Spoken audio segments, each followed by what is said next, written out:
कारणास्तव आपण बाईट द्यावी आणि नंतर आपली मीटिंग कंटिन्यू राहील. या विषयावरची बाईट द्यावी.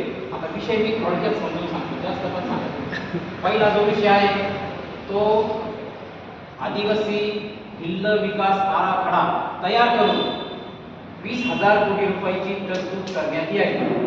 हा पहिला मुद्दा आहे. दुसरा मुद्दा आहे शासकीय जमिनीवरील निवासी प्रयोजनाची आणि शेती प्रयोजनाची सर्व अतिक्रमणे, मग ती फॉरेस्ट्री असो की गायरान जमिनीची असो, इरिगेशन जमिनी असो, परमभोग जमीन असो, गाळपेरा असो किंवा इतर असो, सर्वच्या सर्व जमिनी आदिवासींच्या नावावर करा. हा दुसरा मुद्दा आहे. या दोन मुद्द्यावर आपण महाराष्ट्रामध्ये नियोजन असं करणार आहे का छोटे छोटे कुठलाही विषय घेणार नाही. हा सातबारा याचा आता उत्पन्नाचा रहिवासी जात प्रमाणपत्र हे हा विषय घेणार आहे.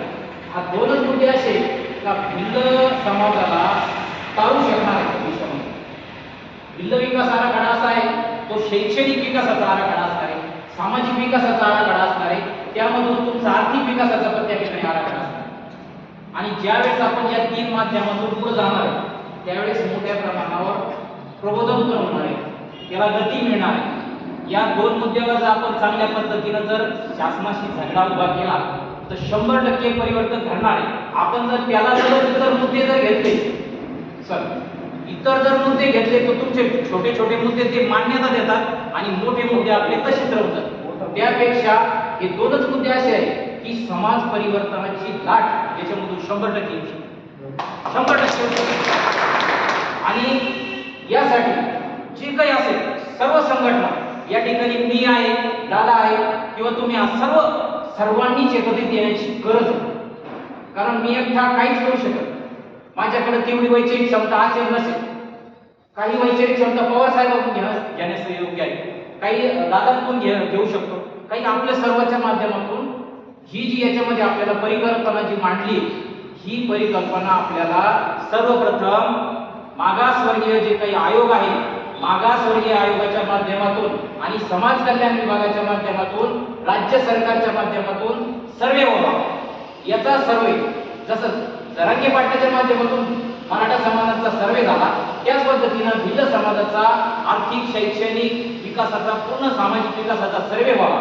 आणि तो सर्वे माननीय मुख्यमंत्री महोदयांनी हा विषय विधानसभेत ठेवायचा आहे. विधानसभेमधून मान्यता देऊन तो राज्यपालाच्या सहीसाठी जातो.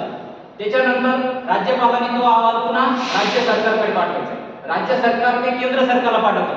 केंद्र सरकार त्याला पडताळी म्हणून आयोग नेमितो, स्पेशल एक आयोग नेमितो आणि त्या आयोगाच्या माध्यमातून जे काही आपली व्यवस्था आहे, म्हणजे कोणती राज्य सरकारच्या अधीन आपलं काम करणारी व्यवस्था आहे आदिवासी विकास विभाग, आणि आदिवासी विकास विभागाच्या माध्यमातून ही सगळं समाज परिवर्तनाची जी लाट आहे ती गावापर्यंत पोहोचवण्याचं काम आपले कार्यकर्ते करतील.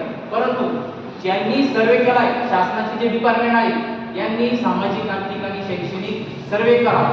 आता सर्वे जो आहे पाठीमागे मोठ्या प्रमाणावर 21-22 सर्वे झाला होता, बरोबर आहे, परंतु त्यावर महसूल विभागाने, आदिवासी विकास विभागाने 100% काम केलं, पण महसूल विभागाने कुठल्याही प्रकारचं काम केलं. 2022 मध्ये शासकीय जमिनीवरची निवासी प्रयोजनाची अतिक्रमणे नियमित करा असा GR देखील पास झाला, परंतु त्यावर महसूल विभागाने कुठल्याही प्रकारचं काम केलं.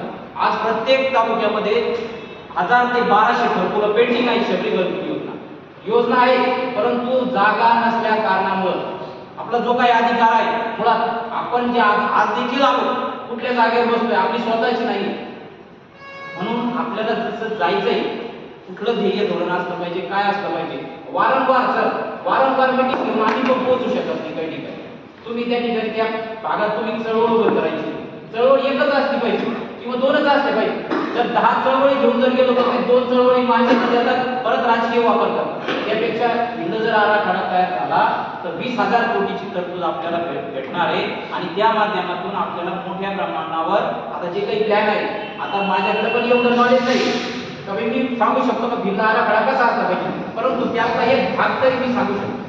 असंच एक भाग जोडून आपल्याला सर्वांना एकत्रित घेऊन हा जे काही आपली वजरमुठ आहे सर्व संघटनेची, सर्व पदाधिकाऱ्यांची, ही आपल्याला मुंबईला मंत्रालयामध्ये घेऊन जाणं, त्या ठिकाणी आपले विषय मांडणं आणि ते मान्यता प्राप्त करून घेणं. नुसतं जी आर नाही तर त्यावर अध्यादेश, राज्यपालाचा अध्यादेश देखील झाला पाहिजे. मागं जे हे झालं होतं तर त्या ठिकाणी नुसतं साधं पत्र देऊन कुठंतरी खुश केलं होतं नेत्यांना, काही नेत्यांना. पण जोपर्यंत राजपत्रित अध्यादेश होत नाही तोपर्यंत त्याची अंमलबजावणी पुढील होत नाही. त्यामुळे आपल्याला राजपत्र घेणं हे सगळं सिस्टम जायचंय. या ठिकाणी सगळे आपण मार्गदर्शक आहात माझेवाले, यामध्ये भरपूर आमच्याकडे काही तुमच्या माध्यमातून विषय येतोय ते पण आम्ही लिखित करतोय. आता यात अजून कोणाकडे काही परिकल्पना यातली असेल तर त्यांनी ती मांडावा. या ठिकाणी जास्तीचा वेळ पण नाही आपल्याला. मीटिंगचे 2च विषय आहेत. एवढं बोलतो आणि संपवतो. जय भीम, जिंदाबाद.